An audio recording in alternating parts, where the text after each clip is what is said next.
ലേവ്യ പുസ്തകം 16-ാം അധ്യായം. അഹരോന്റെ 2 പുത്രന്മാർ യഹോവയുടെ സന്നിധിയിൽ അടുത്തു ചെന്നിട്ട് മരിച്ചുപോയ ശേഷം യഹോവ മോശയോട് അരുളിച്ചെയ്തത് എന്തെന്നാൽ, കൃപാസനത്തിനു മീതെ മേഘത്തിൽ ഞാൻ വെളിപ്പെടുന്നതുകൊണ്ട് നിന്റെ സഹോദരനായ അഹരോൻ മരിക്കാതിരിക്കേണ്ടതിന് വിശുദ്ധ മന്ദിരത്തിൽ തിരശ്ശീലയ്ക്കകത്ത് പെട്ടകത്തിന്മേലുള്ള കൃപാസനത്തിൻ മുൻപിൽ എല്ലാ സമയത്തും വരരുത് എന്ന് അവനോട് പറയണം. പാപയാഗത്തിന് ഒരു കാളക്കിടാവിനോടും ഹോമയാഗത്തിന് ഒരു ആട്ടുകൊറ്റനോടും കൂടെ അഹരോൻ വിശുദ്ധ മന്ദിരത്തിൽ കടക്കേണം. അവൻ പഞ്ഞിനീൽ കൊണ്ടുള്ള വിശുദ്ധ അങ്കി ധരിച്ച് ദേഹത്തിൽ പഞ്ഞിനൂൽ കൊണ്ടുള്ള കാൽച്ചട്ടയിട്ട് പഞ്ഞിനൂൽ കൊണ്ടുള്ള നടുക്കെട്ട് കെട്ടി പഞ്ഞിനൂൽ കൊണ്ടുള്ള മുടിയും വയ്ക്കണം. ഇവ വിശുദ്ധ വസ്ത്രമാകിയാൽ അവൻ ദേഹം വെള്ളത്തിൽ കഴുകിയിട്ട് അവയെ ധരിക്കണം. അവൻ ഇസ്രായേൽ മക്കളുടെ സഭയുടെ പക്കൽ നിന്ന് പാപയാഗത്തിന് 2 കോലാട്ടുകൊറ്റന്മാരെയും ഹോമയാഗത്തിന് ഒരു ആട്ടുകൊറ്റനെയും വാങ്ങണം. തനിക്ക് വേണ്ടിയുള്ള പാപയാഗത്തിൻ്റെ കാളയെ അഹരോൻ അർപ്പിച്ചു തനിക്കും കുടുംബത്തിനും വേണ്ടി പ്രായശ്ചിത്തം കഴിക്കണം. അവൻ ആ 2 കോലാട്ടൂറ്റിനെ കൊണ്ടുവന്ന് സമാഗമന കൂടാരത്തിൻ്റെ വാതിക്കൽ യഹോവയുടെ സന്നിധിയിൽ നിർത്തണം. പിന്നെ അഹരോൻ യഹോവയ്ക്ക് എന്ന് ഒരു ചീട്ടും അസസ്സേലിന് എന്ന് മറ്റൊരു ചീട്ടും, ഇങ്ങനെ 2 കോലാട്ടുകൊറ്റനും ചീട്ടിടണം.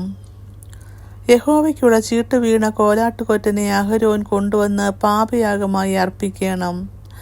അസസ്സേലിന് ചീട്ട് വീണ കോലാട്ടുകൊറ്റനെയോ അതിനാൽ പ്രായശ്ചിത്തം കഴിക്കേണ്ടതിനും അതിനെ അസസ്സേലിന് മരുഭൂമിയിലേക്ക് വിട്ടയക്കേണ്ടതിനുമായി യഹോവയുടെ സന്നിധിയിൽ ജീവനോടെ നിർത്തണം.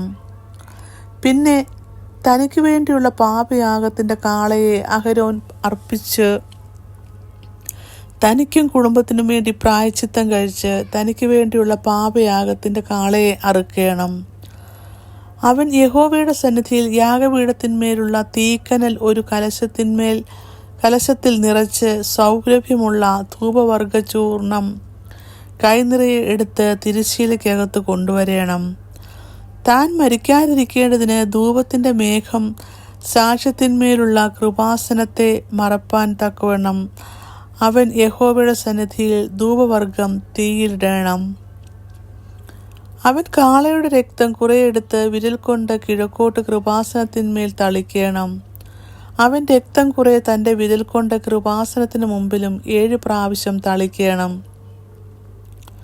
പിന്നെ അവൻ ജനത്തിനു വേണ്ടിയുള്ള പാപയാഗത്തിൻ്റെ കോലാട്ടുകുറ്റനെ അറുത്ത് രക്തം തിരശ്ശീലയ്ക്കകത്ത് കൊണ്ടുവന്ന് കാളയുടെ രക്തം കൊണ്ട് ചെയ്തതുപോലെ ഇതിൻ്റെ രക്തം കൊണ്ടും ചെയ്ത് അതിനെ കൃപാസനത്തിന്മേലും കൃപാസനത്തിൻ്റെ മുമ്പിലും തളിക്കണം.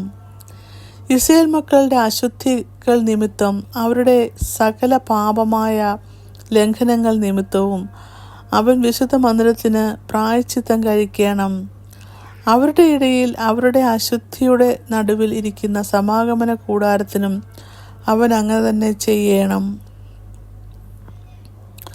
അവൻ വിശുദ്ധ മന്ദിരത്തിൽ പ്രായശ്ചിത്തം കഴിപ്പാൻ കടന്നിട്ട് പുറത്തു വരുന്നതുവരെ സമാഗമന കൂടാരത്തിൽ ആരും ഉണ്ടായിരിക്കരുത്.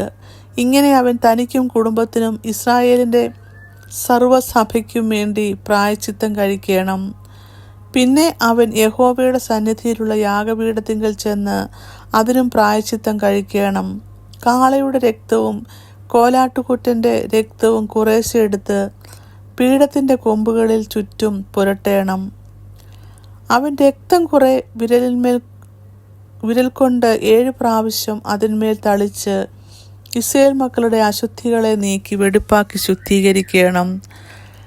അവൻ വിശുദ്ധ മന്ദിരത്തിനും സമാഗമന കൂടാരത്തിനും യാഗപീഠത്തിനും ഇങ്ങനെ പ്രായശ്ചിത്തം കഴിച്ചു തീർന്ന ശേഷം ജീവനോടിരിക്കുന്ന കോലാട്ടുകൊറ്റനെ കൊണ്ടുവരണം.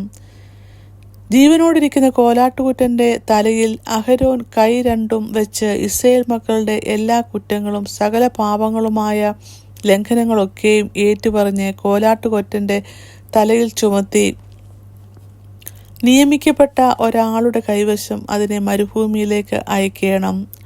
കോലാട്ടുകുറ്റൻ അവരുടെ കുറ്റങ്ങളെയൊക്കെയും ശൂന്യപ്രദേശത്തേക്ക് ചുമന്നുകൊണ്ടു പോകണം. അവൻ കൊറ്റനെ മരുഭൂമിയിൽ വിടേണം. പിന്നെ അഹരോൻ സമാഗമന കൂടാരത്തിൽ വന്ന് താൻ വിശുദ്ധ മന്ദിരത്തിൽ കടന്നപ്പോൾ ധരിച്ചിരുന്ന പഞ്ഞിനീൽ വസ്ത്രം നീക്കി അവിടെ വെച്ചേക്കണം. അവൻ ഒരു വിശുദ്ധ സ്ഥലത്ത് വെച്ച് വെള്ളം കൊണ്ട് ദേഹം കഴുകി സ്വന്തം വസ്ത്രം ധരിച്ച് പുറത്തു വന്ന് തൻ്റെ ഹോമയാഗവും ജനത്തിൻ്റെ ഹോമയാഗവും അർപ്പിച്ച് തനിക്കും ജനത്തിനും വേണ്ടി പ്രായശ്ചിത്തം കഴിക്കണം. അവൻ പാപയാഗത്തിൻ്റെ മേധസ്സ് യാഗപീഠത്തിന്മേൽ ദഹിപ്പിക്കണം. ആട്ടുകൊറ്റനെ അസസ്സലീന് കൊണ്ടുപോയി വിട്ടവൻ വസ്ത്രം അലക്കി ദേഹം വെള്ളത്തിൽ കഴുകിയിട്ട് മാത്രമേ പാളയത്തിൽ വരാവൂ. വിശുദ്ധ മന്ദിരത്തിൽ പ്രായശ്ചിത്തം കഴിക്കേണ്ടതിന് രക്തം കൊണ്ടുപോയ പാപയാഗത്തിൻ്റെ കാളയെയും കോലാട്ടുകൊറ്റനെയും പാളയത്തിന് പുറത്ത് കൊണ്ടുപോകണം. അവയുടെ തോലും മാംസവും ചാണകവും തീയിൽ ഇട്ട് ചുട്ടുകളയണം. അവയെ ചുട്ടുകളഞ്ഞവൻ വസ്ത്രം അലക്കി ദേഹം വെള്ളത്തിൽ കഴുകിയിട്ട് മാത്രമേ പാളയത്തിൽ വരാവൂ. ഇത് നിങ്ങൾക്ക് എന്നേക്കുമുള്ള ചട്ടമായിരിക്കണം. 7-ാം മാസം 10-ാം തീയതി നിങ്ങൾ ആത്മതപനം ചെയ്യണം. സ്വദേശിയും നിങ്ങളുടെ ഇടയിൽ പാർക്കുന്ന പരദേശിയും യാതൊരു വേലയും ചെയ്യരുത്.